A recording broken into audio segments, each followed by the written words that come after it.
코하 코피티브 구독자 여러분, 홍막터뷰 2탄이 돌아왔습니다.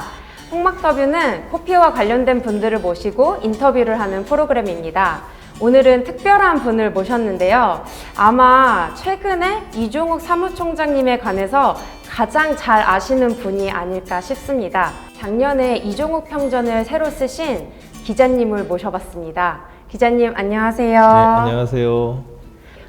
간단하게 자기소개 부탁드립니다. 지금 저는 동아일보 기자로 있는 엄상현입니다. 반갑습니다. 네, 기자님 사실 저희랑은 여러 가지 사업을 하셨잖아요.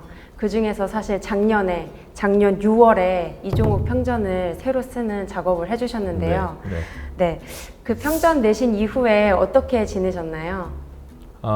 평전 낸 이후에 특히 이제 고등학교에서 강의 요청이 들어온 경우들이 좀 꽤 있었어요. 그래서 고등학생들 대상으로 해서 강의 요청 오면 가서 이제 이종욱 박사에 대해서 소개하고 책에 대해서 이야기하고, 그리고 이제 이종욱 박사에 대해서 뭘 배워야 할 것인지 아무튼 뭐 그런 강의를 하고 다니고 있습니다. 네. 근데 막상 현장에 가시면은 이종욱 박사님을 아는 분이 많아요? 아는 학생들이 많은가요?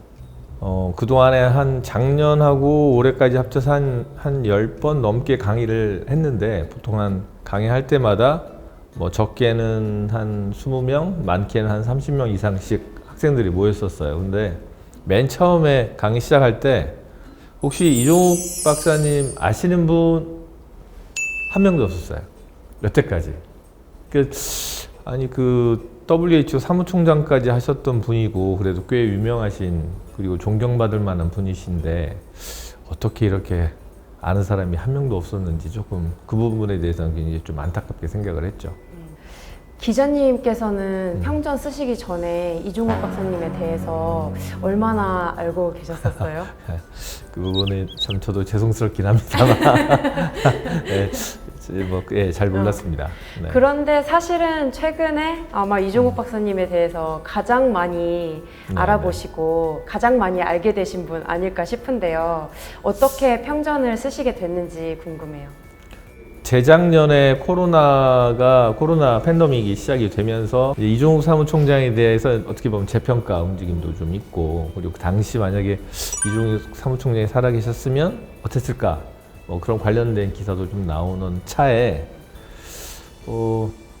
이제 작년이 아마 그 이종욱 박사가 돌아가신 지 아마 15주년이 됐던 해이기도 하고 해서 아무래도 이제 코피 측에서도 좀 필요한 것 같고 해서 저는 요청이 왔던 걸로 좀 알고 있고, 그 요청이 왔는데 이제 누가 쓸 것이냐, 그래서 이제 국장이 한번 제안을 했었어요. 저한테 혹시 한번 써볼 생각이 있느냐. 근데 처음에는 과연 이런 대단한 분을 과연 제가 다 쓸 수 있을까, 이분의 어떤 인생을 잘 담을 수 있을까, 그래서 조금 부담스럽기도 하고 자신도 없고, 그래서 조금 고민을 좀 하다가 그래도 이런 기회가 온 것도 굉장히 저한테 영광이다 생각을 해서 고민 끝에 그냥 한번 잘 써보겠다 싶어서 제가 이제 쓰기로 결심을 했죠. 힘들게 결심을 했어요. 사실은 평전이 없던 게 아니잖아요. 네네.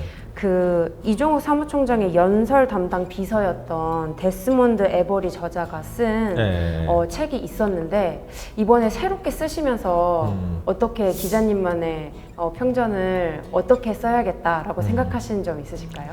그러니까 이제 그 전에 이제 그 제안을 받고 이제 기존에 썼던 이제 방금 말씀하신 데스몬드 에버리가 쓴 분의 평전을 쭉 한번 읽어봤어요. 읽어봤는데 이제 영국 분이다 보니까 한국인의 어떤 정서 이런 것들이 조금 좀 제대로 좀 반영되지 못한 것이 아닌가 그런 싶기도 하고, 그리고 좀 이제 그 평전이 이제 그런 분이 쓰다 보니까 그 되게 좀 스킵된 부분들이 좀 많이 있었던 것 같고, 그다음에 이제 WHO 사무총장 선고 과정 이런 것도 다 빠져 있고, 그래서 뭔가 이게 한국인의 시각으로 제대로 좀 조명이 좀 필요하지 않겠느냐, 이제 그런 생각이 좀 들었어요. 그래서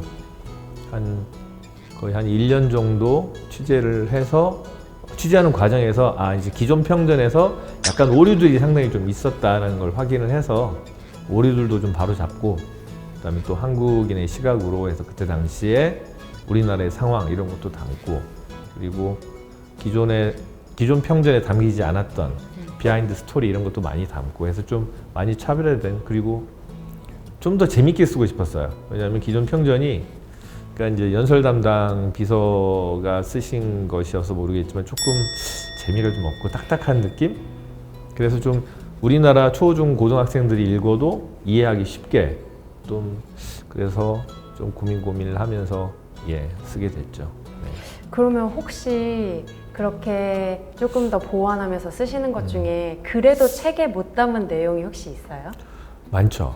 네. 많구나. 꽤 많아요. 개인적인 이야기, 스토리들이 굉장히 많거든요. 이제 이종욱 박사가 결혼하신 분이 이제 가부라키 레이코라고 일본 분이신데, 이 결혼 과정에서의 여러 가지 이제 비하인드 스토리도 좀 있고, 또 당연히 이제 일본 분이 한국에 이제 결혼해서 이제 특히 이제 이종욱 박사는 서울대 의대를 졸업한 이제 엘리트인데, 하필이면 한일 관계도 안 좋은데 일본 분하고 결혼하니까 얼마나 반대가 심했겠어요. 그럼 당연히 고부간의 갈등도 심했겠죠. 이제 그런 부분들은 사실은 이제 이종욱 박사의 어떻게 보면 일생에서 좀 굳이 안 들어가도 될 부분이고, 그래서 이제 그런 부분들은 좀 일단 뺐고, 또 한 가지는 이제 이종욱 박사가 이제 남태평양을 거쳐서 WHO 사무총장이 돼서 스위스 제네바 그리고 그 주변에 사실 때 부인하고의 관계, 그러니까 이제 레이코 여사도 되게 혼자서 이제 계셨기 때문에 뭐 그런 개인적인 어떤 고민들도 좀 빠진 것도 있고. 이런 취재를 어떻게 하셨어요? 누구를 통해서? 그거는 이제 다 이제 주변 분들하고 인터뷰를 통해서, 그러니까 가족 인터뷰도 하고, 경복 중고등학교 동창분들 얘기도 듣고, 또 대학 동창분들 얘기도 듣고, 또 이분 이제 이종욱 박사가 힘들 때 도와주셨던 이제 외국인들 분들이 꽤 계세요. 근데 그분들 인터뷰도 하고, 그런 과정을 통해서 이제 얘기를 듣게 된 거죠. 사실 코로나19 때문에 취재가 정말 쉽지 않았다고 알고 있거든요. 근데 맞습니다. 이런 숨겨진 비하인드 스토리까지 들을 만큼 취재를 많이 하셨다는 게 저 지금 약간 깜짝 놀랐어요. 네. 근데 아쉬운 게 굉장히 많아요. 그래서 어떻게 보면 저는 이종욱 박사의 좀 흔적을 좀 쫓아가 보고 싶었어요. 그러니까 우리나라에서 있다가 춘천에서 지금 이제 춘천대학병원인데 거기에서 응급실에 있다 하와이로 가셨거든요. 하와이로 갔다가 하와이에서 다시 남태평양에 있는 섬나라 쪽으로 이제 옮기셨거든요. 아메리칸 사모아 거쳐서 피지 거쳐서 마닐라 거쳐서 제네바로 갔는데, 사실 이런 과정들, 이런 어떤 그분이 걸어온 어떤 삶의 흔적들을 찾아가고 싶었는데 거길 가보지를 못한 거죠. 그러니까 이제 코로나 때문에 입국 자체가 안 됐고, 우리나라에서도 뭐 일단 그 여행도 굉장히 이제 제한이 많이 됐고 해서 안타깝게도 그런 데를 다 못 가본 부분이 좀 아쉽죠. 그러니까 좀 취재가 조금 더 완벽하게 할 수 있었는데 그걸 못한 부분. 그리고 이제 제네바만 이제 어렵게 갔는데, 거기 갔는데도 제네바에는 가게들이 다 문을 닫은 거예요. 그러니까 예전에 이종욱 박사 자주 갔던 가게들이 아직도 남아 있어요. 근데 이제 그 가게에서 이제 여러 가지 재미있는 에피소드도 있을 텐데, 이제 그런 거를 이제 직접 물어보고 싶었는데 그걸 못했던 게 좀 굉장히 안타깝죠.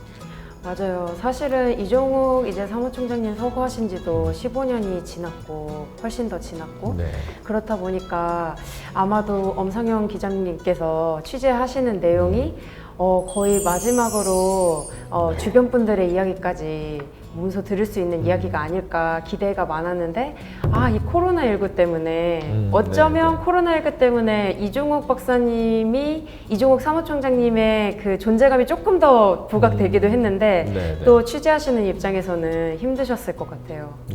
근데 그럼에도 불구하고 이 책을 읽은 사람들이 이종욱 총장님의 그 대학 시절 이야기라던가 첫사랑 이야기 그런 이야기를 보고 너무 재밌다, 그런 이야기를 많이 하더라고요. 하마터면 빠질 뻔했습니다. 부분이. 그 내용이요? 그 부분이 이제 좀 고민이 되셨을 것 같아요. 뭐 가족들이 조금 고민을 좀 하셨어요. 이런 얘기까지 써야 되느냐. 그랬는데 사실 이제 뭐 젊은 청년이 충분히 겪을 수 있는 이야기이고 그것도 하나의 그분의 어떤 삶이고 스토리이기 때문에 뭐 나름 의미 있는 어떤 내용이 담겨 있다고 생각을 해서 첫사랑 얘기를 넣었죠. 근데 그 첫사랑 얘기를 사실은 못 넣을 뻔했는데 그러니까 코로나 때문에 현지를 못 가니까 할 수 있는 게 줌으로 인터뷰를 하거나 아니면 전화로 인터뷰를 하거나 아니면 현지인 관계자를 보내거나 이런 세 가지 방법밖에는 취재가 안 됐거든요. 근데 다행히 그때 당시에 이종욱 박사께서 좋아하셨던 여성분과 결혼한 동기분하고 통화가 돼서 얘기를 다 듣고 이런 내용도 혹시 책으로 써도 됩니까? 그랬더니 괜찮다라고 허락을 받았고 그래서 힘들게 취재한 내용을 안 쓸 수도 없어서 가족분들한테 이제 설명을 좀 드렸죠. 그리고 이제 부인 되시는 분이 이제 만나기 전에 누구나 그 시절에 한 번쯤 겪을 수 있는 그런 이야기잖아요. 그래서 그리고 또 이번에 못 담으면 영원히 못 담을 수도 있을 것 같아가지고 일단 네 넣게 됐죠. 그 전에는 평전에서 없었던 그런 비하인드들이 더 많이 들어간 게 네. 그런 게 조금 더 재밌고 잘 읽혔다 네. 이런 평도 많이 받게 된 것 같아요. 감사합니다. 그러면 책 집필하시면서 어떤 거를 더 중점적으로 담고 싶다라고 하셨던 부분이 뭐 있으셨나요? 시작할 때? 시작할 때 전 기본적으로 평전이기 때문에 쓰는 사람의 어떤 주관적인 어떤 시각이나 그리고 뭔가 의도를 가지고 쓰고 싶은 생각은 전혀 없었어요. 최대한 객관적인 사실을 바탕으로 대신 좀 쉽고 이해하기 쉽게 누구나 이해하기 쉽게 쓰겠다. 그래서 책을 읽고 나면 어차피 판단은 독자의 몫이라고 생각을 해요. 그러니까 이제 이종욱 박사라는 분이 어떤 분이라는 걸 최대한 자세히 알려주고 그걸 통해서 읽은 분들이 느끼고 뭔가 또 생각을 하고 또 평가할 수 있도록 하는 게 저는 제 역할이라고 생각을 했기 때문에 최대한 객관적으로 쓰려고 했고 최대한 읽기 쉽게 쓰려고 했고 두 가지가 사실은 가장 제가 쓰기 전에 주안점이었었어요. 그러면 책 내용 중에 조금 네. 질문을 해보자면 네. 머릿글에서 봤을 때 오히려 아버지가 구청장인 유복한 집안의 아들이었다는 게 더 특별했다. 그렇게도 말씀을 하시면서 고난과 역경을 이겨낸 인생을 살았다. 또 그렇게 네. 정리를 하셨더라고요. 네. 어떻게 보면 두 말이 되게 약간 대치가 되는 것 같으면서도 또 맞는 말이더라고요. 한국에서 살았으면 서울대 의대를 졸업하고 네. 충분히 편안한 삶을 살 수 있었는데 해외에 나가서 또 사무총장이 되기까지가 결코 짧은 여정이 아니었잖아요. 네, 쉬운 그렇죠. 여정도 아니었고 그런 삶을 선택한 이유가 뭐였을지 평전을 쓰면서 알게 되신 게 있으실까요? 질문이 굉장히 어렵습니다. 그러니까 이제 어린 시절에 대부분이 왜 그 성공 사례들을 보면 어렸을 때 굉장히 힘들었다.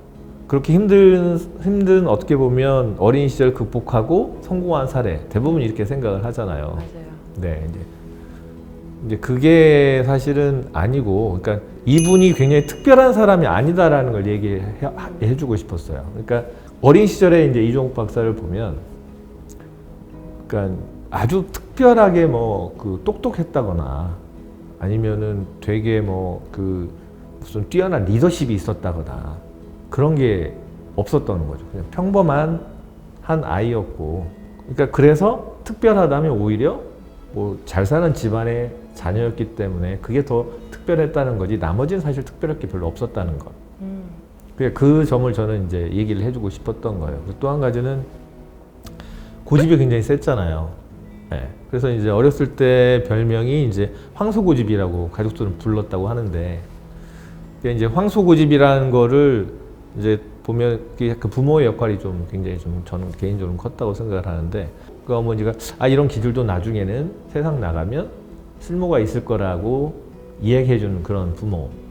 사실 이제 어떻게 보면 그런 부모도 굉장히 많다고 봐요. 그런 평범한 가정에서 살았지만 그런 어떤 이분이 이제 인생을 살아가면서 단계별로 새로운 도전을 하나씩 해가면서 본인의 인생을 완성해가는 과정이었다고 저는 생각을 해서 앞에 부분에 그렇게 그냥 평범한 한 아이였다는 걸 말씀드리고 싶어서 그렇게 썼던 거고요. 근데 저도 보면서 그런 생각이 들었어요. 그냥 유복한 가정에서 어쨌든 그 시절에 비해서는 평탄하게 살 수 있었기 때문에 네네네. 그렇게 괜찮은 회사 들어가고 그렇게 사실 수도 있었는데 무려 의대를 들어가시려고 오수를 하셨다고 네네. 하시더라고요. 네, 맞아요. 어떤 가정이나 사실은 평탄치는 않잖아요. 한 번씩 그럼요. 고비 같은 게 생기는데 이제 이종욱 들여다보면 박사도 그렇죠. 이종욱 박사 같은 경우에도 고등학교 1학년 때 갑자기 아버지께서 이제 폐암으로 돌아가시면서 이제 집안 가세가 기울기 시작을 했고, 그리고 이제 그 고집 때문에 사실은 중간에 이제 포기할 수도 있었던 어려움도 있었는데, 이제 아까 얘기했던 오수 같은 경우에는 대학을 들어갔는데 동기들보다 7살이 많았으니까 야, 그러니까 사실은 쉽지 않았죠. 그리고 주변에서 시각도 별로 좋지도 않았어요. 가족들도 별로 좋게 보지는 않았어요. 왜냐하면 아버지가 돌아가시고 가정 살림이 어려운데 학교 이름 얘기해도 되나? 그래서 원래 공대를 다니셨죠? 한양대 공대에 합격을 했어요. 장학금도 받기도 했어요. 그러면 이제 주변 가족들은 그냥 거기 다니면 좋잖아요. 왜냐면 가정 형편도 안 좋은데. 그런데 이분은 끝까지 자기가 들어가고 싶은 목표를 향해서 도전을 했고, 그리고 이제 결국 우수만에. 그런데 이제 그거를 덤덤히 뒤에서 지원해주고 응원해준 게 이제 어머니셨고, 그래서 이제 그런 분들의 어떤 지원, 지지, 응원들이 아마 이종욱 박사가 그런 길을 고집스럽게 갈 수 있었던 힘이 아니었나 그런 생각을 해봅니다. 그렇게 하나하나 본인의 어쩌면 한계를 이렇게 뛰어넘어서 WHO까지 가시게 됐잖아요. 네. WHO에 들어가게 된 계기가 따로 네. 있었을까요? 그러니까 참 어떻게 보면 인생이 참 드라마틱한 부분이 사실 이 부분인데, 이제 대학교 이제 의대를 졸업할 무렵에 졸업하고 나서 이제 미국 유학을 하는 과정에서 성 라자로 마을이라고 한센인 마을에 가서 봉사활동을 해요. 거기 이제 한센병 환자들 가서 이제 돌보고 하는 거였는데, 그게 계기가 돼가지고 한 4년 후에 하와이로 이제 유학을 가게 된 하나의 결정적인 계기가, 결국은 그 하와이대에 있는 공중보건학에서 한센병에 대해서 연구를 할 수 있는 기회가 주어져서 그쪽으로 가시거든요. 그러면서 한센병에 대해서 연구를 했잖아요. 그리고서 이제 석사학위도 받았고, 그게 계기가 돼가지고 WHO의 피지에 있는 한센병 자문관으로 자리가 있어서 거기에서 이제 혹시 생각이 있느냐 물어봐서 거기를 통해서 WHO 처음 이제 인연을 맺게 된 거죠. 그러니까 결국은 성 라자로 마을에서 한센병 환자를 보고 이제 치료하면서부터 시작된 한센병에 대한 인연이 결국은 WHO로까지 이어주게 된 하나의 계기가 됐다는 거죠. 그래서 좀 보면 참 인생이라는 것은 알 수 없는 것 같아요. 그렇게 해서 들어가시게 됐죠. 거기에서 WHO에 들어가게 된 계기도 만들고 사실은 또 다른 인연도 하나 더 만드셨잖아요.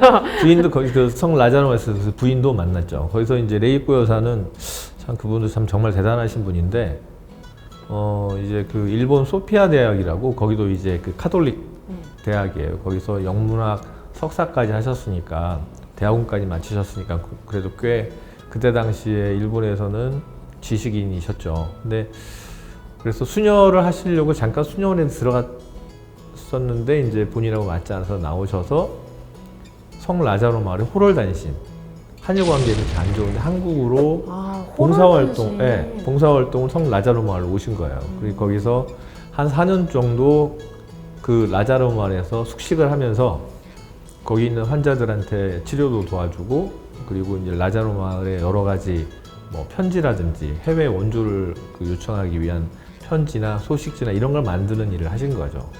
그래서 4년 동안 그런 일을 하시다가 마침 이종욱 박사가 라자로 마을 봉사활동을 오면서 두 분이 이제 거기서 이제 인연이 싹트게 된 거죠. 네. 사실은 출마도 못했을 수도 있다. 네, 그런 네, 비하인드가 있었다라고 네. 하더라고요. 우리가 여수 엑스포 빌어줄 테니 한국은 우리 WH 사무총장을 밀어달라. 오히려 이종국 박사에 대해서 해외에서는 많이 아는데 우리나라에서는 잘 몰라요. 진짜 코피의 역할이 기념사업이라면